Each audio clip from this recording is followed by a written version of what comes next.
Assalomu alaykum, hurmatli muhtaram Prezidentim Shavkat Miromonovich. Prezident administratsiyasi rahbari Saida Shavkatovna.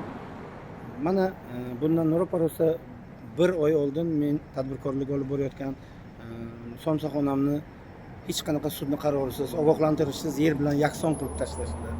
Lekin boshqa obyektlar bir oydan buyon umuman tekkanlari yo'q. Bundan ko'rinadiki, ularning menga nisbatan shaxsiy adovati borligiga o'xshaydi.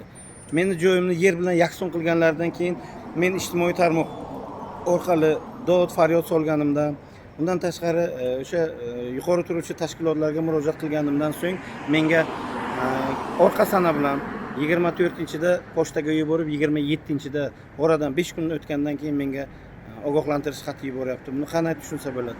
Bundan tashqari yana